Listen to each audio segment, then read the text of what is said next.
வணக்கம் மக்களே, நீங்கள் கேட்டுக்கொண்டிருப்பது ரிலாக்ஸ் ரேடியோ இந்தியா. நான் உங்க ஆர்ஜே அன்பரசி. இன்னைக்கு நம்ம கேட்க போற செய்தி, தமிழக சட்டசபையின் முதல் கூட்டத்தொடர் இன்னைக்கு தொடங்க இருக்குதுங்க. இந்த செய்தியை பத்தி தான் நம்ம விரிவா கேட்க போறோம்.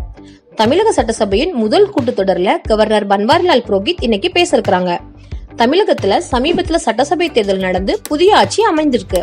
அதை தொடர்ந்து 15வது சட்டசபை நிறைவடைந்து 16வது சட்டசபை அமைஞ்சிருக்குங்க. 16வது சட்டசபையின் முதல் கூட்டத்தொடர் கவர்னர் உரையுடன் 21ஆம் தேதி தொடங்குவதாக சபாநாயகர் அப்பாவு கடந்த 9ஆம் தேதியை தெரிவிச்சிருந்தாங்க. இந்நிலையில தமிழக சட்டசபையின் முதல் கூட்டம் கலைவாணர் அரங்கத்துல இன்னைக்கு காலையில 10 மணிக்கு தொடங்க இருக்குதுங்க. முன்னதாக கவர்னர் பன்வாரிலால் புரோஹித்த சபாநாயகர் அப்பாவு, சட்டசபை செயலாளர் சீனிவாசன் ஆகியோர் சட்டசபை மரபுப்படி சட்டசபைக்குள்ள அழைச்சிட்டு வருவாங்க. காலையில 10 மணிக்கு கவர்னர் தனது உரையை ஆங்கிலத்துல நிகழ்த்துவாங்க. தொடர்ந்து கவர்னர் ஆங்கிலத்துல நிகழ்த்திய உரையின் தமிழாக்கத்தை சபாநாயகர் அப்பாவு வாசிப்பாங்க.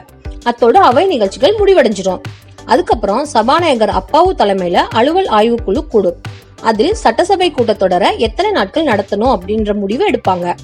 சட்டசபைக்கு வரும் அனைத்து எம்எல்ஏக்கள், அலுவலர்கள், ஊழியர்கள் அனைவருமே கொரோனா பரிசோதனை செஞ்ச பிறகுதான் அனுமதிக்கப்படுவாங்கன்னு ஏற்கனவே தெரிவிச்சிருந்தாங்க. மேலும் சட்டசபையின் இருக்கைகள் சமூக இடைவெளியுடன் போடப்பட்டிருக்கும். அத்தோடு கொரோனா பரவல் தடுப்பு ஏற்பாடுகள் அனைத்தும் சட்டசபையில கடைபிடிக்கப்படும் தெரிவிச்சிருக்காங்க. இந்த செய்தி உங்களுக்கு பிடிச்சிருந்தா லைக் பண்ணுங்க, ஷேர் பண்ணுங்க, கமெண்ட் பண்ணுங்க. மறக்காம ரிலாக்ஸ் ரேடியோ இந்தியாவுக்கு சப்ஸ்கிரைப் பண்ணுங்க. நன்றி, வணக்கம்.